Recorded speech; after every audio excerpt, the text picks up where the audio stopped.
vous invite à découvrir cet événement avec moi dans son nouvel épisode de Chine Afrique 360.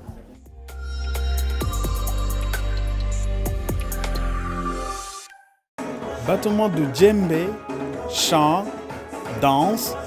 À la fin de cette année 2020, la deuxième édition du concours des vidéos courtes Chine Afrique touche aussi à son terme. Depuis son lancement fin août, le concours a attiré plus de 300 candidatures issues de 28 pays.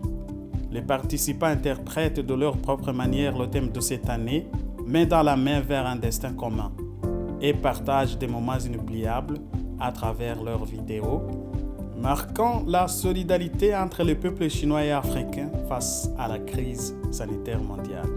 Parmi les vidéos soumises figurent aussi de nombreux témoins sur l'amitié sino-africaine, tout comme cette jeune femme, Sierra Léonaise, à côté de moi. Hey, merci. Mariatou Carbo est connue sous le nom de Perle Noire de Chine. La rencontre avec sa mère adoptive chinoise qui lui a sauvé la vie a fait basculer son destin. Depuis une quinzaine d'années, elle s'implique dans des projets philanthropiques en Afrique et en Chine, telle une passerelle culturelle entre les deux peuples. Je pense que cette vidéo, c'est un bon exemple de ce qu'est la relation sino-africaine aujourd'hui. C'est-à-dire une relation avant tout basée sur l'humain, mais aussi sur l'échange, sur le dialogue, sur le partage.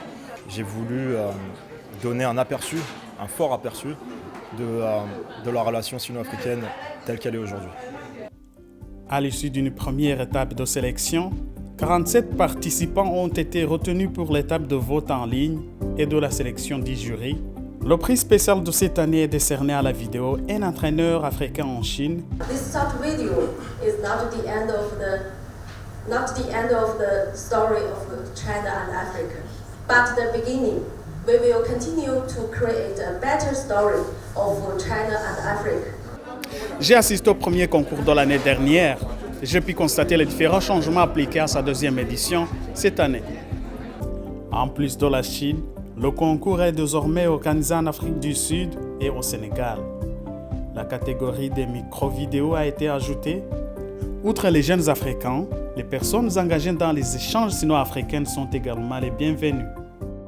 Ce concours est un formidable creuset de production qui ne pourront que contribuer au renforcement de nos deux relations de travail et d'amitié. Mais pourquoi le format vidéo est-il si important? Vous savez, il est parfois facile d'entendre les sons et d'entendre parler de quelque chose, mais lorsque vous l'avez en visuel, que vous pouvez regarder comment la scène se passe, comment les gens, la culture se déroule dans un coin donné, vous avez plus d'approfondissement sur la culture. Et ce concours est à saluer. À travers cette compétition, l'histoire de l'amitié Chine-Afrique a été racontée, partagée et connue par un plus large public, en particulier la jeune génération. J'espère pouvoir compter sur votre présence lors de la troisième concours de l'année prochaine. C'était Donacier, à bientôt pour un nouvel épisode de Chine Afrique 360. Ciao, bye.